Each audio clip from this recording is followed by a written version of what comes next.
નમસ્કાર વિદ્યાર્થી મિત્રો. આજે આપણે ધોરણ 8 માં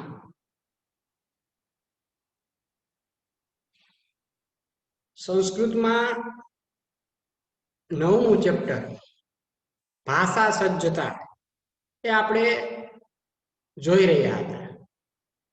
એમાં આપણે જે સંસ્કૃત ભાષા માટે, જે સંસ્કૃત ભાષાના અભ્યાસ માટે જે આપણે સમજ વિકસાવવાની હશે, કેટલીક સમજો વિકસાવવાની હતી, એ આપણે પ્રયાસ કર્યો હતો. અને એમાં આપણે અમુક શબ્દો જોયા હતા. એમાં આપણે પ્રવૃત્તિ 1 અને પ્રવૃત્તિ 2 એવું આપણે જોયું હતું. આ પ્રવૃત્તિ 1 ની અંદર કે બંને હોઠ એ એકબીજાને અડે નહીં એ રીતે આપેલા શબ્દોનું આપણે વાંચન કરવાનું. એમાં મનોજઃ, પઠતિ, ભારતમ, ફલમ, બભુવ આવા શબ્દો આપણે જોયા. અને પ્રવૃત્તિ 2 માં એમાં આપણે એવું જાણ્યું કે જીભ એ દાંતને અડે નહીં એ રીતે આપેલા શબ્દોનું વાંચન કરવું. જેમાં તત્પરઃ, દદાતિ, ધનમ અને પંથાહ આવા શબ્દો આપણે જોયા હતા. હવે આપણે એમાં કહ્યું હતું કે શબ્દનું વાંચન કરી શકીએ આપણે નહીં, અને શા માટે ન કરી શકીએ. એના માટે આપણે અહીં એક દર્શાવેલો કોઠો આપણે એને સમજવાનો પ્રયાસ કરવાનો છે કે જેના દ્વારા આપણને એ ખ્યાલ આવશે કે અહીં જે દર્શાવવાનો કોઠો આવ્યો છે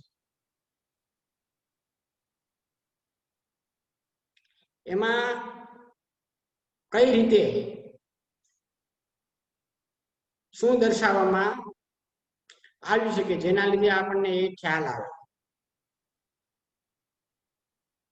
તો આજે આપણે એ કોઠા તરફ એમાં આપણે આગળ વધીશું.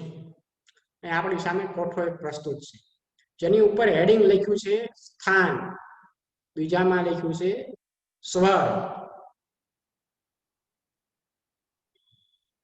અહીં જે કોઠો દર્શાવેલો છે એમાં પ્રથમ છે સ્થાન,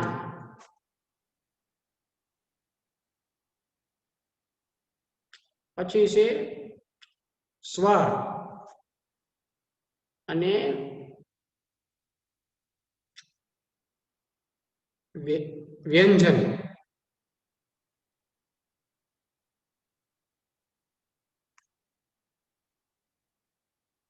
પછી છે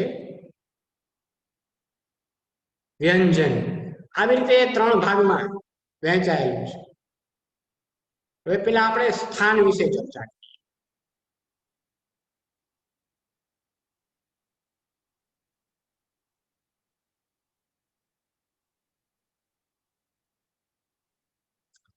સ્થાન વિશે પેલું છે કંઠ્ય, બીજું છે તાલવ્ય, ત્રીજું છે મૂર્ધા, ચોથું છે દંત્ય અને ઓષ્ઠ્ય. એમ આ સ્થાન છે. કંઠ્ય એટલે કંઠ, તાલવ્ય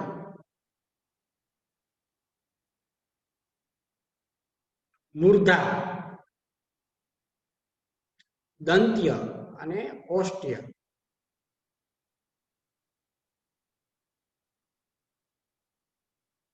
તો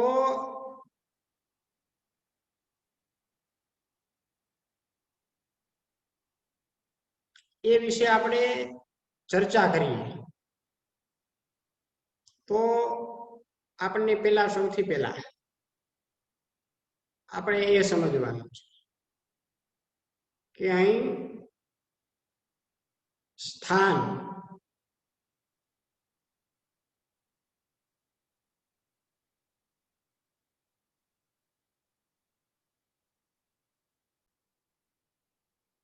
કે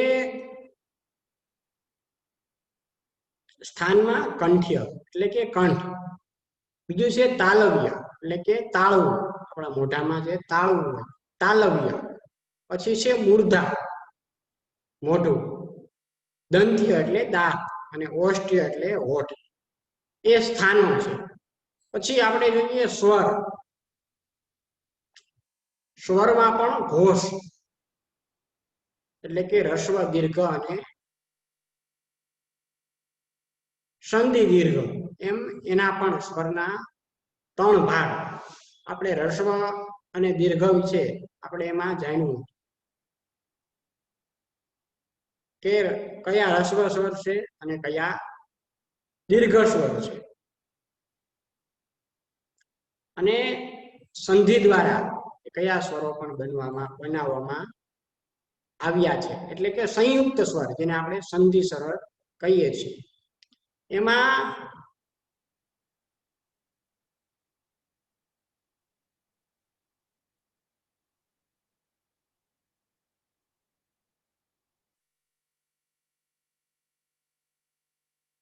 આ રસ્વ સ્વર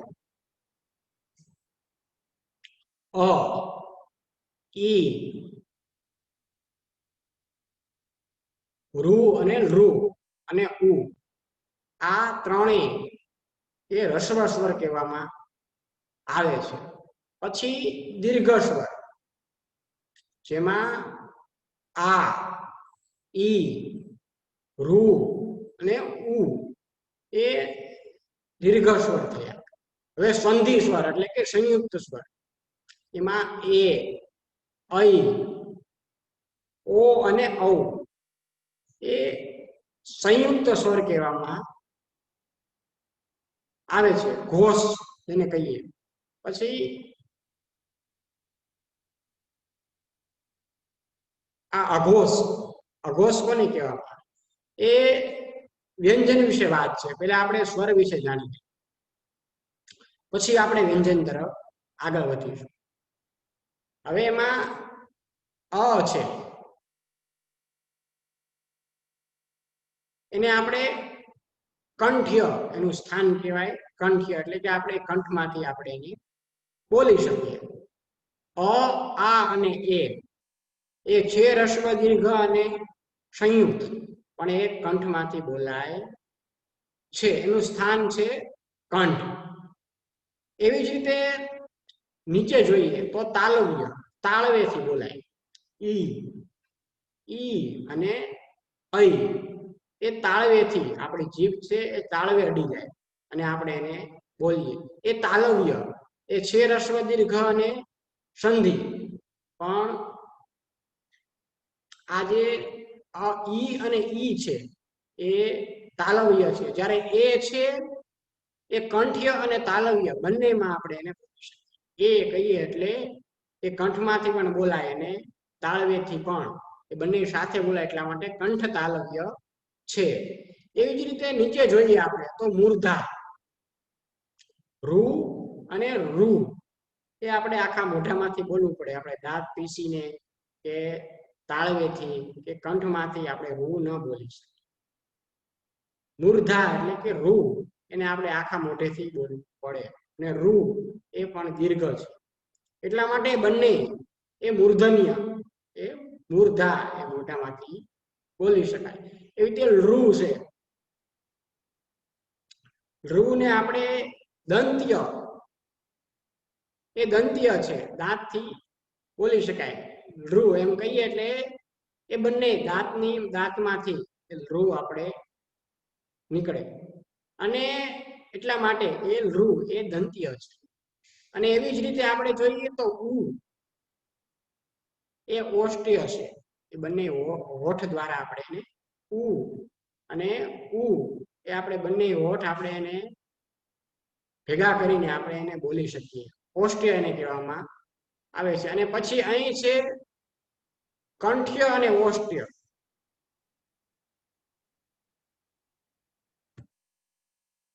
કંઠ્ય અને ઓ અને ઔ એ કંઠમાંથી અને ઓષ્ઠમાંથી બંનેમાંથી એ બોલી શકાય. ઓ અને ઔ આ આપણે સ્વર સંધિ વિશે વાત કરી. કંઠ, તાલવ્ય, મૂર્ધ્ય, મૂર્ધા, દંત્ય અને ઓષ્ટ્ય એ વિશે વાત કરી. હવે એ જ રીતે આપણે જોઈએ તો ઘોષ એ જોયું. હવે આપણે અઘોષ અને ઘોષ વિશે, વ્યંજન વિશે વાત કરી, જેમાં ક, ખ, ગ, ઘ અને ગ એને કંઠ્ય કહેવામાં આવે છે, એટલે કે અંતસ એને કંઠ્ય કહેવામાં આવે છે, એ કંઠ દ્વારા બોલાવવામાં આવે છે. અને ચ, છ, જ, ઝ, ય અને ય અને શ એ તાલવ્ય છે, એ તાળવેથી બોલી શકાય છે, એટલા માટે એ તાલવ્ય છે.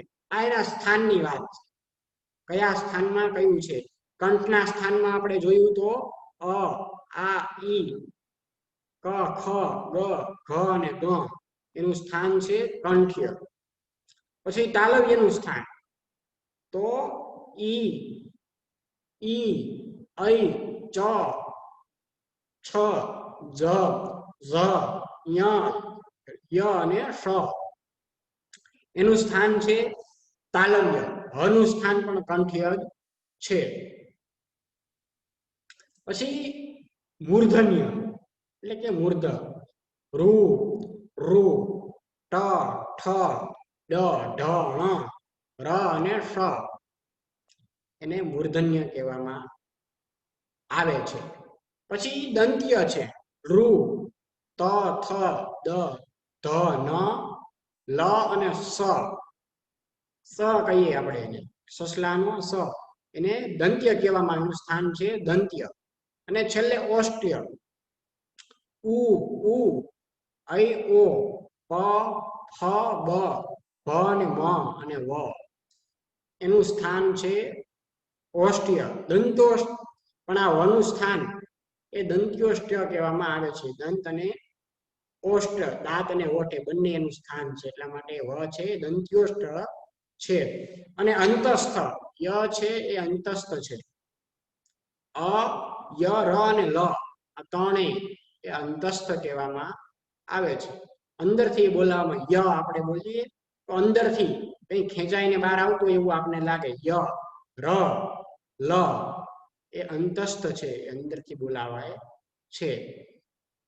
અને પછી આપણે વાત કરીએ હ ની, તો હ ઘોષ પણ ઉષ્માક્ષર છે. અને અઘોષ માં શ છે, એ પણ ઉષ્માક્ષર છે.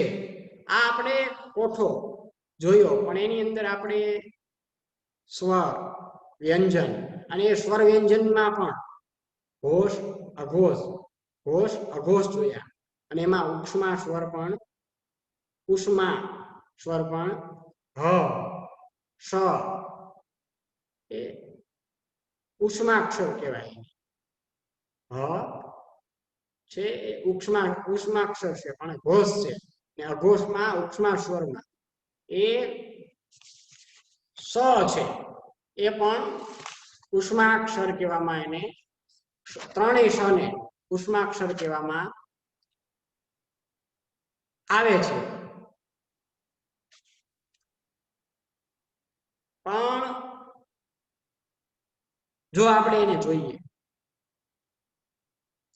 કોઠાને જોઈએ, તો આપણને થોડો ખ્યાલ આવે છે કે આપણે જે પ્રથમ જોઈ રહ્યા હતા એમાં આપણે એવું કહ્યું હતું કે બંને હોઠ એકબીજાને અડે નહીં એ રીતે આપેલા શબ્દોનું આપણે વાંચન કરવાનું છે. એમાં મનોજહ તો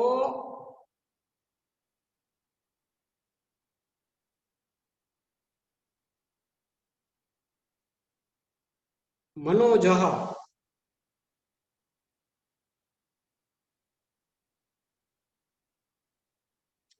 પઠતી, ભારતમ, ફલમ અને બભૂવ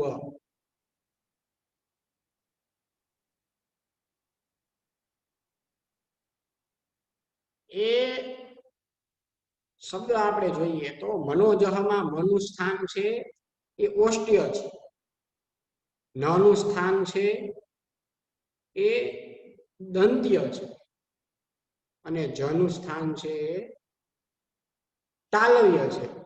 તાલવ્ય, દંત્ય અને ઓષ્ટ્ય.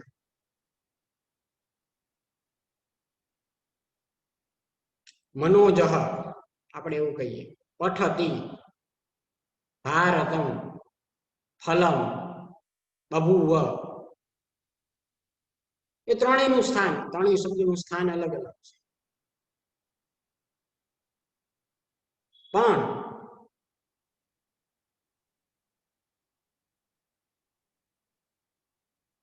એવી રીતે આપણે પઠતી, તો પઠતી ની અંદર પનું સ્થાન એ પણ ઓષ્ટ્ય છે.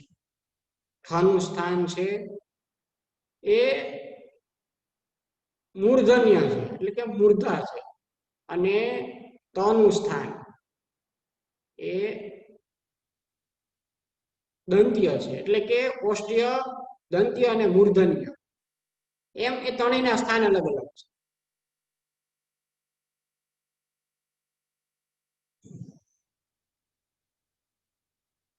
માટે એ બંને હોઠ અડે નહીં એ રીતે આપેલા શબ્દોનું આપણે વાંચન કરીએ તો એ ન બોલાય શકે. એ આ કોઠા દ્વારા આપણને એ જાણવા મળ્યું. ફરી વાર રિપીટ કરીએ. એમાં સ્થાન જે કંઠ્ય, તાલવ્ય, મૂર્ધ્ય, મૂર્ધા, દંત્ય અને ઓષ્ટ્ય આ સ્થાનો છે. પછી સ્વરમાં પેલા આપણે સ્થાનોને સ્વરમાં જોઈએ, પછી આપણે વ્યંજન તરફ આગળ વધીશું. તો સ્થાનની અંદર રસ્વ દીર્ઘ અને સંધિ દીર્ઘ, અંતસ્થ વર્ણ, સંયુક્ત સ્વર જેને આપણે કહ્યા હતા. એમાં કંઠ્યની અંદર આવે અ, આ અને એ. તાલવ્યની અંદર આવે ઈ અને ઐ. ઐની અંદર બે આવે, કંઠ્ય અને તાલવ્ય. એ બંનેમાં એ અને ઐ એ બંને વપરાય. એ ઐ છે એ બંનેમાં વપરાય છે. એનું સ્થાન બે છે, કંઠ્ય અને તાલવ્ય. નીચે આવે મૂર્ધા, રૂ અને રૂ એ મૂર્ધા, એનું સ્થાન છે મૂર્ધા.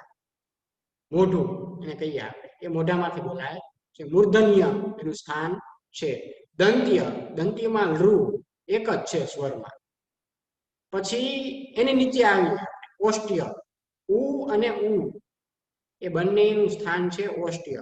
અહીં જે ઓ અને ઔ દર્શાવવામાં આવ્યા છે એનું સ્થાન છે કંઠ્ય અને ઓષ્ટ્ય. એ બંને સ્થાન એના છે ઓ અને ઔ.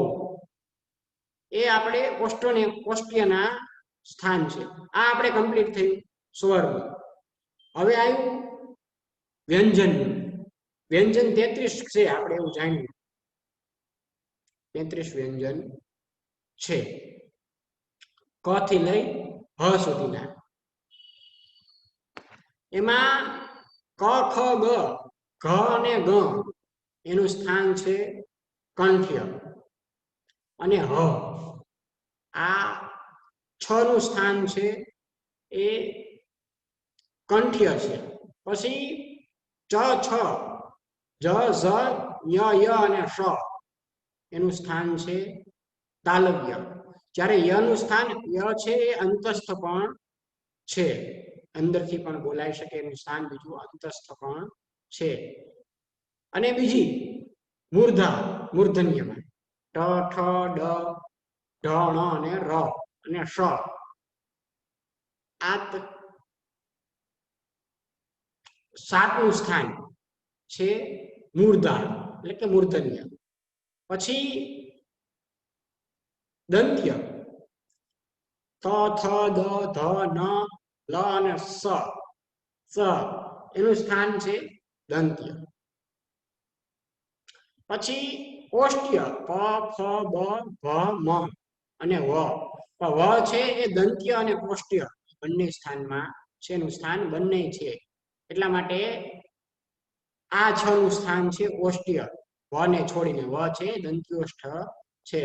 ઉષ્માક્ષર છે હ અને સ, ત્રણેય સ, શ અને સ એ ત્રણેય ઉષ્માક્ષરો કહેવાય છે. અઘોષ, ઘોષ, અઘોષ, પ્રાણ, મહાપ્રાણ, એમ આ ઘોષ ઉષ્માક્ષર છે. અને હ છે એ ઘોષ ઉષ્માક્ષર છે. એ આ કોઠા દ્વારા આપણે ક્લિયર કર્યું. હવે આપણે જોઈએ કે અહીં દર્શાવીને તમારા ધ્યાનમાં એ ચોક્કસ વર્ણનું ઉચ્ચારણ કરવા મુખના આંતરિક અવયવોનો પણ ઉપયોગ થાય છે, કે દરેક વર્ણના ઉચ્ચારણ સ્થાન અલગ છે. એ આપણે જોયું કે હરેક વર્ણના ઉચ્ચારણ સ્થાન એ અલગ અલગ છે. એ આ મુખના આંતરિક અવયવોનો જે ઉપયોગ કઈ રીતે થાય, કે દરેક વર્ણના સ્થાન એ અલગ અલગ છે. એ ઉચ્ચારણ કરવા માટે એ અવયવોનો, એ મુખના આંતરિક અવયવોનો ઉપયોગ થાય, પણ એના ઉચ્ચારણ સ્થાન એ અલગ અલગ હોય છે. અને આ ઉચ્ચારણ સ્થાન સ્વરો, વ્યંજનો વગેરે આ કોઠામાં આપવામાં આવેલા છે. એ આપણે કોઠામાં જોયું હતું કે હરેક શબ્દ, સ્વર અને વ્યંજનના બોલવાના ઉચ્ચારણો એ અલગ અલગ છે. ક નું કંઠ્ય છે, ક ખ ગ સ્વરથી જોઈએ અ આ એ, ક ખ ગ, ઘ અને ગ અને હ એનું સ્થાન છે, બોલવાનું સ્થાન એ કંઠ્ય છે, કંઠ છે. પછી તાલવ્ય ઈ, ઈ, ઐ, ચ, છ, જ, ઝ, ય, ય અને શ એનું સ્થાન છે તાલવ્ય, તાળવેથી બોલાય. પછી મૂર્ધન્ય મોઢામાંથી રૂ, રૂ, ટ, ઠ, ડ, ઢ, ર અને શ એ મૂર્ધન્ય મોઢું છે એનું સ્થાન. પછી દંત્ય દાંત દ્વારા લૃ, ત, થ, દ, ધ, ન, લ અને સ, સસલાનો સ એનું સ્થાન છે. એ બોલાય ઉચ્ચારણમાં એ દાંત દ્વારા બોલાય છે. અને ઓષ્ટ્ય ઓઠ દ્વારા બોલાય ઉ, ઉ, ઓ, ઔ, પ, ફ, બ, ભ, મ અને વ. પણ વ છે એ દંત્યોષ્ટ એટલે કે દંતને હોઠ બંને દ્વારા એ બોલાવવામાં આવે. એનું ઉચ્ચારણ સ્થાન એ બંને દ્વારા થઈ શકે છે. એ આ કોઠા દ્વારા આપણે એ સમજ્યા. આ કોઠાનો અભ્યાસ કરતા જણાશે કે કયા મૂળાક્ષરનું ઉચ્ચારણ કરવા મુખના મુખ્ય કયા અવયવની જરૂર પડે. આપણને આ કોઠા દ્વારા એ સમજણ પડી કે આપણે કોઈ પણ મૂળાક્ષર ક થી લઈને હ સુધીના કોઈ પણ અક્ષરને બોલવા માટે મુખના કયું મુખ્ય અવયવની આપણે જરૂર પડે. જો આપણે ક ને બોલવો હોય તો આપણે કંઠ દ્વારા બોલવો પડે. ચ ને બોલવું હોય તો આપણે તાળવેથી બોલવું પડે. ચ. મૂર્ધન્ય આપણે ટ ને બોલવું હોય તો ટ એ મોઢાથી બોલાય છે. આખું મોઢું, આખા મોઢા દ્વારા ટ આપણે બોલવું પડે. જો આપણે હોઠ બંધ રાખીએ, દાંત પીસીને રાખીએ, જીભ હલાવીએ તો એ ટ બોલાય નહીં. ટ ને બોલવા માટે આપણે આખા મોટા મૂર્ધન્ય મોઢાનો ઉપયોગ કરવો પડે. દંત્ય દાંત દ્વારા ત, એમાં આપણે દાંત દ્વારા ઉચ્ચારણ કરવું પડે. ઓષ્ટ્ય બંને હોઠ દ્વારા પ, ફ, બ, ભ, મ એમાં આપણા હોઠ એકબીજાને સ્પર્શ કરે એ ઓષ્ટ્ય છે. એમ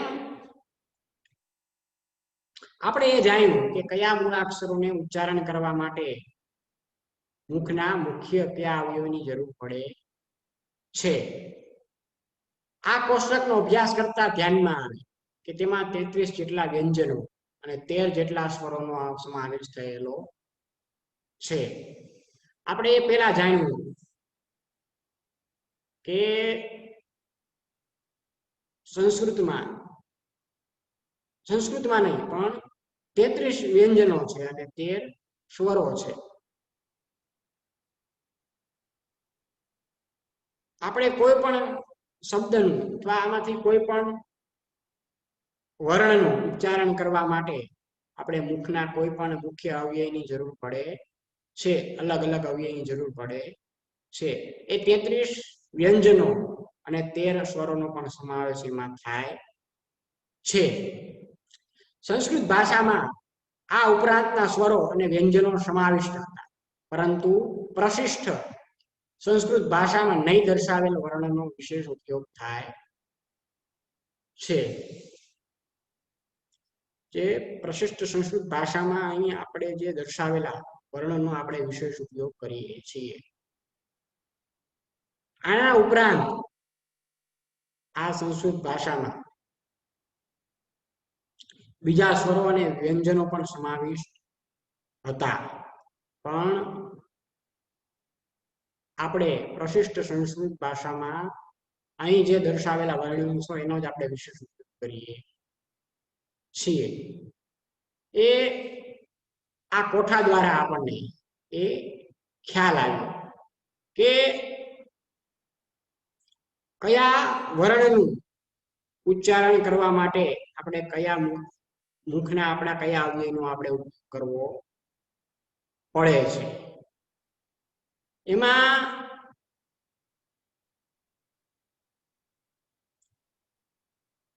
અ સ્વરથી લઈને આપણે ઓ સુધીના રૂ એ અવયવો જોયા, એ વ્યંજન એ સ્વરો જોયા, અને ક થી લઈ અને હ સુધીના 33 વ્યંજનો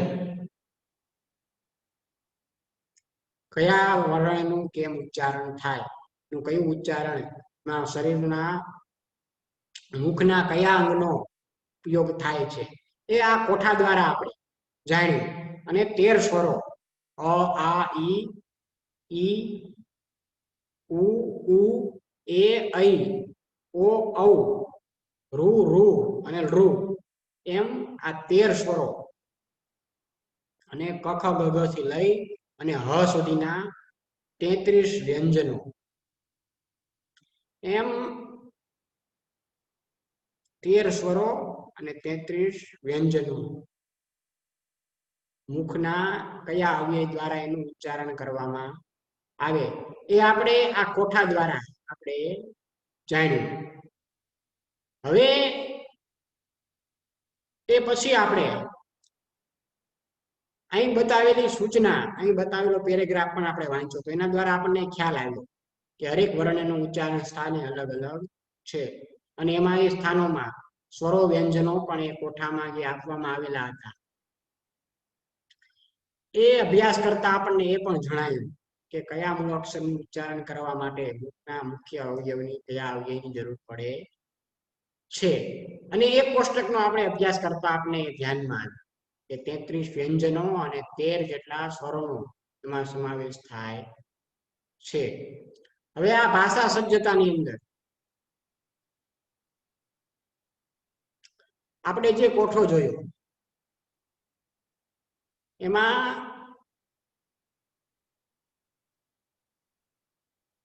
આપણે જે કયા સ્થાનનું કેવું ઉચ્ચારણ છે એ પણ આપણે જાણ્યું.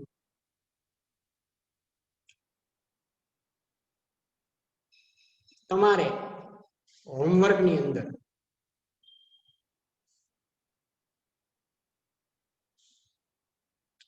કયા વર્ણનું કયું ઉચ્ચારણ છે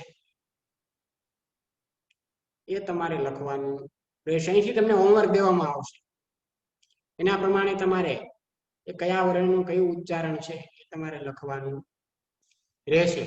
અને એના પછી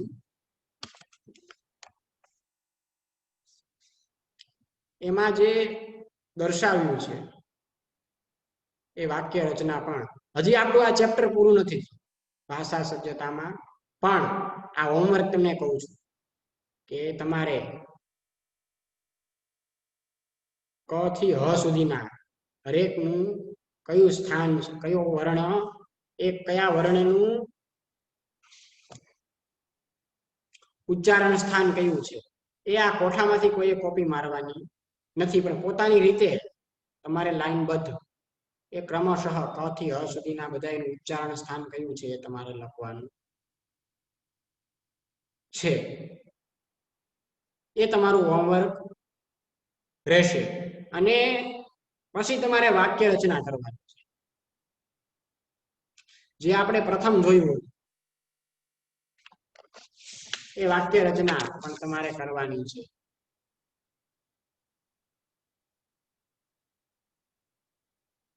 એ વાક્ય રચનામાં તમારે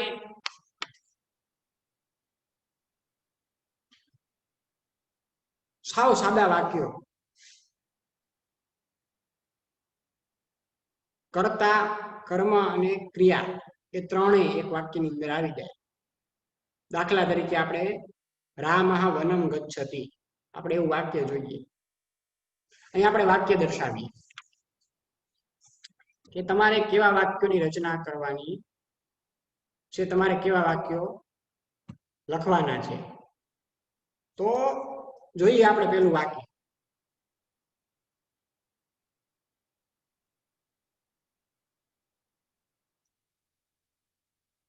રામઃ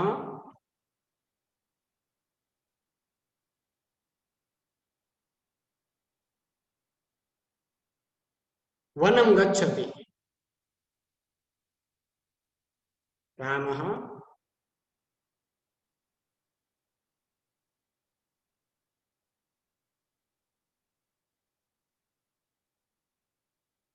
વનમ ગચ્છતિ, રામ વનમાં જાય છે.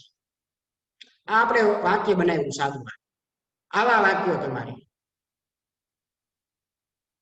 5 થી 10 વાક્યો તમારે હોમવર્કમાં લખવાના રહેશે, જેની અંદર કર્તા, કર્મ અને ક્રિયાપદ ત્રણેય સમાવેશ થવા જોઈએ. અહીં રામઃ વનમ ગચ્છતિમાં રામઃ કર્તા છે, વનમ છે એ કર્મ છે અને ગચ્છતિ એ ક્રિયા છે.